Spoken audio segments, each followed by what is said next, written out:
2 hours ago, the most expensive and technologically advanced warplane in American military history became the first U.S. aircraft to be hit by enemy fire since Operation Epic Fury began on February 28th. A US F-35 Lightning II, flying a combat mission over Iran, was struck by what U.S. Central Command describes as suspected Iranian fire and was forced to make an emergency landing at a U.S. airbase in the Middle East. CENTCOM spokesperson Captain Tim Hawkins confirmed the incident in a statement. The aircraft landed safely and the pilot is in stable condition. This incident is under investigation. That carefully worded statement arrived on the same morning that Defense Secretary Pete Hegseth stood at the Pentagon podium and told reporters that the U.S. is winning decisively and that Iran's air defenses have been flattened. And it arrived on the same morning that President Trump, asked about the war while hosting Japan's Prime Minister Sanae Takaichi at the White House, said, "Nobody is even shooting at us. Nobody is even shooting at us." The F-35 was in the air over Iran at approximately 2:50 a.m. local time when something shot it down enough to force an emergency landing. The three statements, Hegseth's, Trump's, and Hawkins's, were all issued within hours of each other. They describe three different realities, and only one of them involves a $100 million stealth aircraft limping to a friendly airbase with damage from a weapon that, according to official doctrine, should not have been able to touch it. Why Iran could still hit an F-35 with its air defenses flattened. The F-35 Lightning II is the most expensive weapons program in human history. The total projected cost of the program exceeds $1.7 trillion over its full life cycle. Each individual airframe costs upward of $100 million. It was designed around a single foundational premise, that its combination of stealth geometry, advanced electronic warfare systems, and sensor fusion would make it effectively invisible to the air defense networks of adversary nations. Iran's fixed air defense infrastructure, radar arrays, surface-to-air missile batteries, our command and control nodes, has been systematically targeted throughout Operation Epic Fury. Hegseth's claim that those defenses have been flattened is not false in any narrow sense. The U.S. military has struck more than 7,800 targets inside Iran since February 28th. Iran's conventional air force has been effectively neutralized. Its radar coverage has been degraded across wide areas. But the war zone's Tyler Rogaway identified the specific threat category that the F-35's suppression campaign cannot eliminate, writing on March 5th, 2 weeks before this incident, that the shift toward direct attack missions brought new risks from road-mobile air defense systems. Iran has road-mobile air defenses that can hide and pop up out of nowhere, he wrote. They have exotic stuff like loitering SAMs too. Moving fighters in for direct attacks doesn't mean they can operate freely without threat. Road mobile systems are by definition not fixed. They cannot be destroyed by targeting their permanent locations because they have no permanent locations. They drive, they conceal, they reposition. They activate briefly, fire, and go dark before a response can be mounted. Iran has operated road mobile systems for decades, precisely because it understood that fixed infrastructure would not survive a high-intensity conflict with the United States. The IRGC statement claimed the F-35 was struck by what it described as an advanced, next-generation air defense system operated by the Revolutionary Guards Aerospace Force, not by the conventional Iranian military, whose infrastructure has been destroyed, but by the IRGC's own separate, mobile, concealed capability.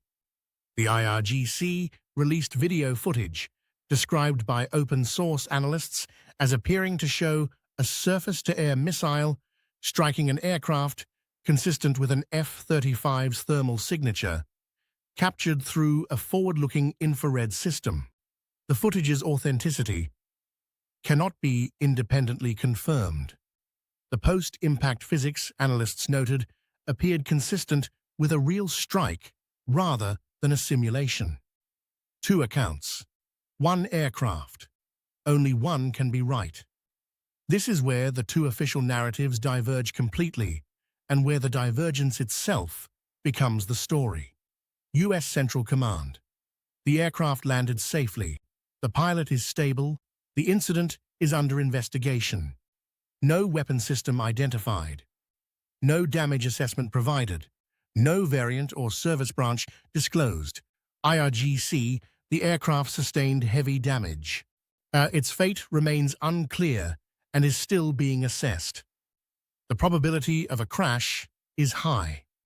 The strike was carried out at 2:50 local time by an advanced air defense system of the Revolutionary Guards Aerospace Force. Both cannot be fully accurate.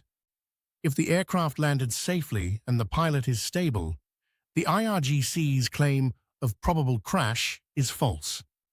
If the IRGC's video footage is authentic, and the damage was as severe as they describe, CENTCOM's statement is the minimum possible disclosure, technically accurate in its narrowest reading, while conveying almost nothing about the operational significance of the event.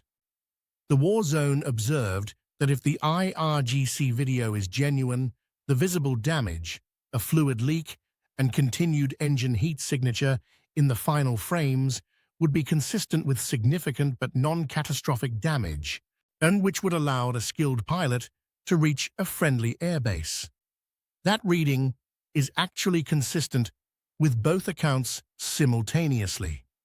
Real hit, real damage, real emergency landing, real survival, and a Pentagon statement designed to confirm the minimum, while the investigation determines what actually happened to a $100 million stealth aircraft over central Iran at 2:50 in the morning.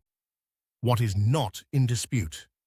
This is the first time in 20 days of Operation Epic Fury that Iran has hit a U.S. aircraft with what is assessed to be hostile fire.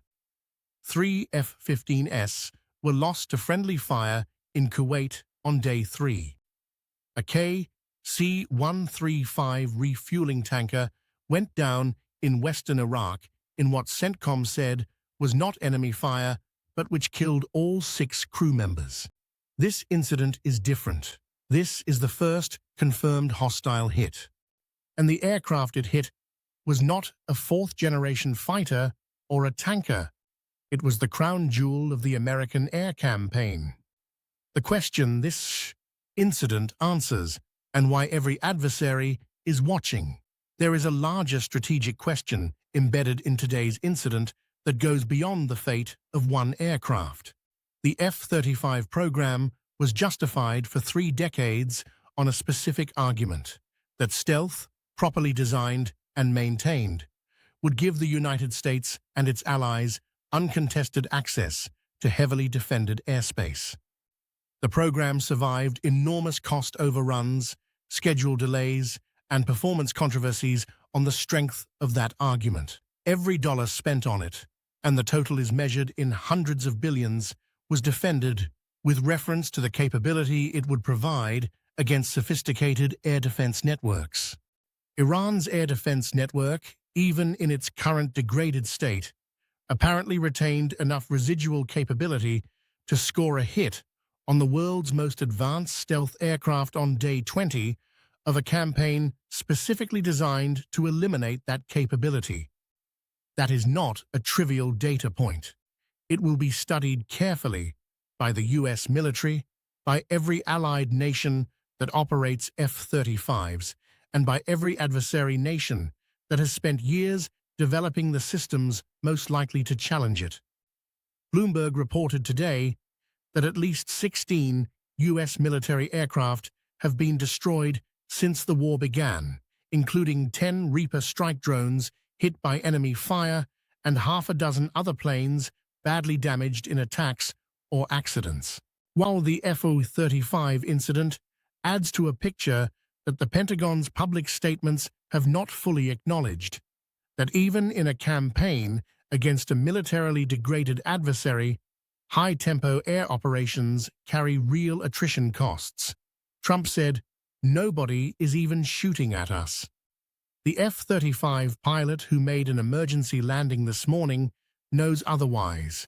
The investigation will determine what fired, from where, and how a weapons system Iran was not supposed to have capable of threatening a fifth-generation stealth aircraft managed to find one in the dark over central Iran and put it on the ground before sunrise.